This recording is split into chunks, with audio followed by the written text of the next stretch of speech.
আমরা যারা চিকেন প্রেমী রয়েছি তাদের কাছে চিলি চিকেনের টেস্ট এক আলাদাই লেভেলের।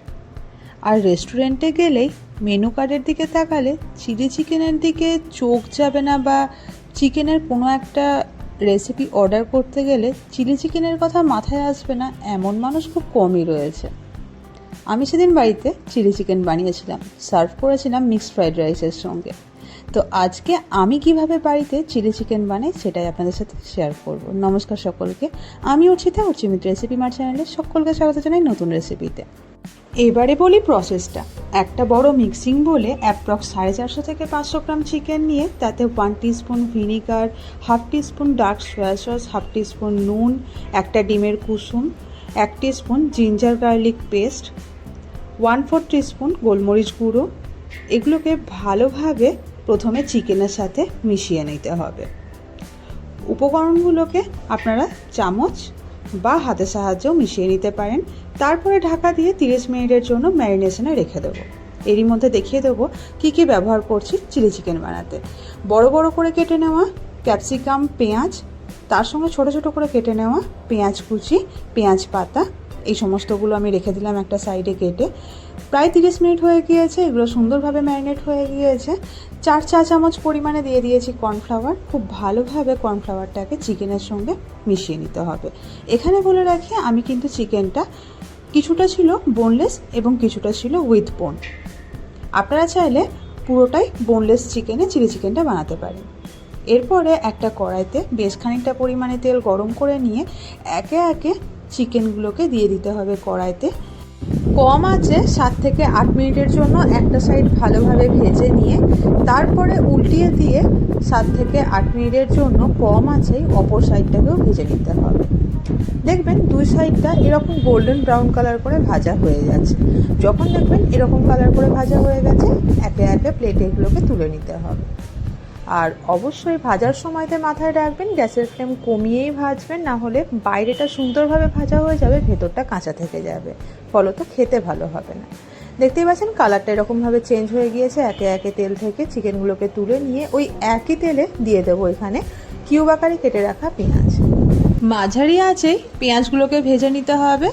আর ভাজতে ভাজতে দেখবেন কালারটা জাস্ট হালকা চেঞ্জ হয়েছে, সেই মুহূর্তে ছোট ছোট করে কেটে রাখা পেঁয়াজগুলোকে দিয়ে দেবো কড়াইতে।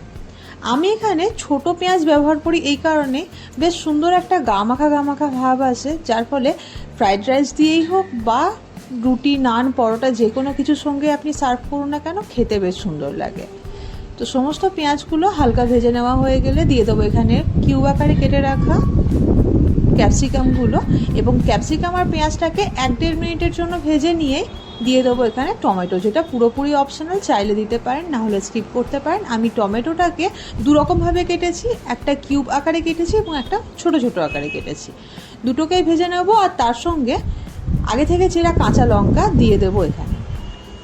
পেঁয়াজ আর ক্যাপসিকামটা ভেজে নেওয়া হয়ে গেলে দিয়ে দিতে হবে আদা রসুনের পেস্ট বা আদা রসুন কুচি। আমি প্রথমে দিতে ভুলে গিয়েছিলাম, পরে অ্যাড করেছিলাম। তবে আপনারা কিন্তু অবশ্যই পেঁয়াজ এবং ক্যাপসিকামটা ভাজার সময়তেই আদা এবং রসুনের যে পেস্ট বা কুচিটা সেটা ইউজ করবেন। তারপরে একে একে দিয়ে দিতে হবে 1.5 চা চামচ পরিমাণে সয়া সস, 1/2 চা চামচ পরিমাণে ভিনিগার, তার সঙ্গে 3 চা চামচ পরিমাণে টমেটো সস, আর 1/2 চা চামচ পরিমাণে রেড চিলি সস এবং 1/2 চা চামচ পরিমাণে গ্রিন চিলি সস। তার সঙ্গে দিয়ে দিয়েছি 1 চা চামচ পরিমাণে কাশ্মীরি লাল লঙ্কার গুঁড়ো, খুব সুন্দর একটা কালারের জন্য, স্বাদ অনুসারে নুন এবং চিনি স্বাদটাকে ব্যালেন্স করার জন্য। এবারে সমস্ত সস এবং বাকি উপকরণগুলোকে পেঁয়াজ এবং ক্যাপসিকামের সঙ্গে ভালোভাবে মিশিয়ে নিতে হবে। দেখতে পাচ্ছেন আমি যেহেতু প্রথমে আদা এবং রসুন থেঁতোটা দিতে ভুলে গিয়েছিলাম, তাই আমি পরে এটা অ্যাড করেছি। এবারে সমস্তটাকে আরও 1-1.5 মিনিটের জন্য ভালোভাবে মিশিয়ে নেব। এগুলো থেকে বেশ সুন্দর একটা গন্ধ বেরিয়ে আসলে দিয়ে দেবো এখানে 1/2 কাপ পরিমাণে জল। জল দিয়ে সমস্তটাকে ভালোভাবে মিশিয়ে নিতে হবে। হাই ফ্লেমে 1 থেকে 1.5 মিনিটের জন্য একটু ফুটে উঠলেই একে একে আগে থেকে ভেজে রাখা চিকেনগুলো এখানে অ্যাড করে নেব। আমার জানেন তো চিলি চিকেন খেতেও যেমন ভালো লাগে, বানাতেও ঠিক সেরকমই ভালো লাগে। এখানে নর্মাল চিকেনে যেমন বাটা মশলা ব্যবহার করার প্রয়োজন থাকে, এই চিলি চিকেন বানানোর ক্ষেত্রে কিন্তু এরকম কোনো দরকারই পড়ে না।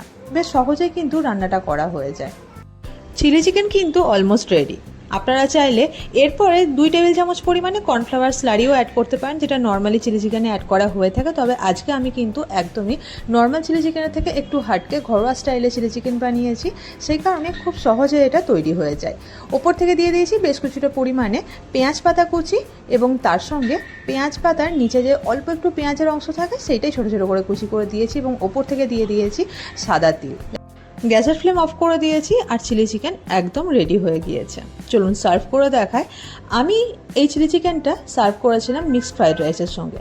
তবে আজকে আপনাদেরকে আর মিক্সড ফ্রাইড রাইসের রেসিপিটা শেয়ার করলাম না। এর পরের ভিডিওতে আপনাদেরকে মিক্সড ফ্রাইড রাইস আমি কীভাবে বাড়িতে চটজলদি বানাই সেইটা আপনাদের সাথে শেয়ার করে নেব। তবে এর আগেও আমি বিভিন্ন ভিডিওতে দেখিয়েছি যে আমি বাড়িতে মিক্সড ফ্রাইড রাইস কীরকম করে বানিয়ে থাকি।